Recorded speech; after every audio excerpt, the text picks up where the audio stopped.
This was the first Todd Sheets movie I ever saw. How was it? Let's find out.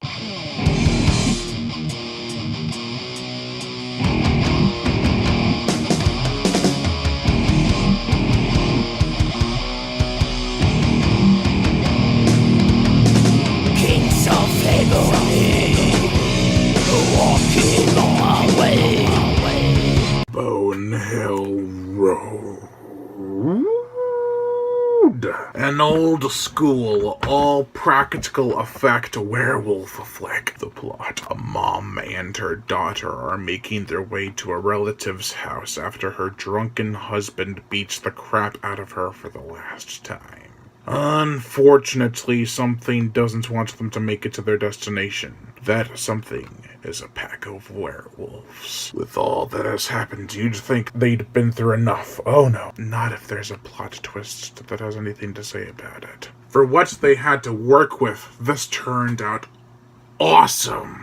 While being inspired by an American Werewolf in London, and especially The Howling, Todd Sheets had written a script in, I believe, 1992 for a werewolf movie, and since then he's made tons of movies. After suffering from a heart attack and surviving, he decided to make House of Forbidden Secrets, Dreaming Purple Neon, and it wasn't until 2016 or 2017 that he started to work on Bonehill Road. Amazingly, with all the actors and actresses, sets, special effects, makeup, and werewolf suits, the film cost a total of $13,500. Some of the effects work was done in Hollywood, actually. Joe Castro played a major part in making the transformation scene come to life. Oh yeah, you'd better believe it. There's a kick-ass transformation scene in this very movie. That's enough about the production. I'll get into more details about it soon. For now, let's focus on the meat of the story. The characters. At first glance, you'd think this would be a Cujo-esque story. A mom and her child locked in a car with terrible things waiting outside. However, they do manage to escape their confined quarters and they make their way to anywhere but there. There is a plot twist in this movie that honestly you don't see coming. I didn't. I expected something to come of a certain scene later, but nothing of this magnitude. Let's just say you thought after all the mother and her child had been through that they'd be able to catch a break. Nope. The mother is a strong character who will do anything to protect her daughter. She's played by Eli DeGear, and while sometimes she has cringy line deliveries, I can also say I believed her performance. It takes a little bit, but the chemistry between mother and daughter is really strong, though I don't think some bad spots of acting can ruin their camaraderie. Speaking of the daughter, Anna Rosa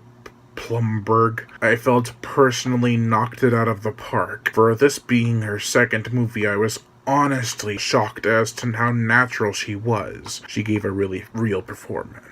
While the rest of the characters do pretty damn good jobs, I know you all want me to talk about one in particular. Linnea Quigley is very good in this movie. She shows layers that I wasn't sure she could pull off. Although given her track record, she can play a variety of different characters with different emotions, thoughts, and wardrobes. I dig the Dreaming Purple Neon shirt she wore in the movie. Seemingly, I'm praising the ever-loving hell out of this movie, and it is for good reason. However, there are a few flaws or grapes I had with it. Some editing choices were a bit odd. There's one shot where they were searching inside a house, then it cuts to an establishing shot of the house where music plays, then just stops when they go back to them walking around the house. Most of the editing was fine, though. At first, one of the major problems I had with this movie was the plot twist. I did love it and all, but it took up so much of the movie and I felt detracted from the threat of there being werewolves just outside. I think there should have been more balance and more action with the werewolves. Over time, though, I realized that it did what it was supposed to do. It's a plot twist where it interjects the story and gives you something else to focus song while you wait for the main story to continue. In that regard, it works, but you may want to set your expectations for werewolf action to a minimum, or a medium. One last complaint I had was that some of the action scenes were a bit too close and shaky to the scene of the intensity. It's a style I'm not a huge fan of. I want to see wide shots and the terrible things that are occurring. On a more positive note, the camera work, lighting, and atmosphere are all pretty solid.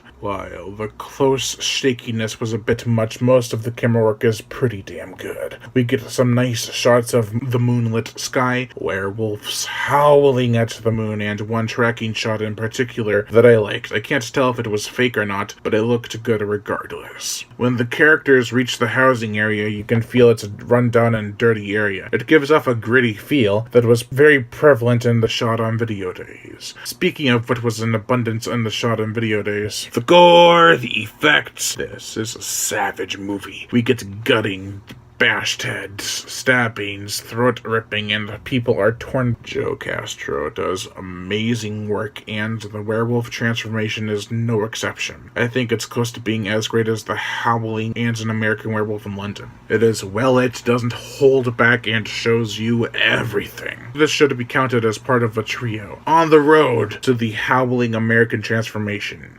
The motion picture soundtrack, it was pretty creepy. Nothing too amazing, but it did set the mood and to get the job done rather well. Do you want a werewolf movie with bite? Then look no further than Bonehill Road. If you combine Cujo and Night of the Living Dead, then you'd have a pretty good idea what this movie is like. It's brash, savage, and full of gore. Overall, I give Bonehill Road a 3.5 out of 5.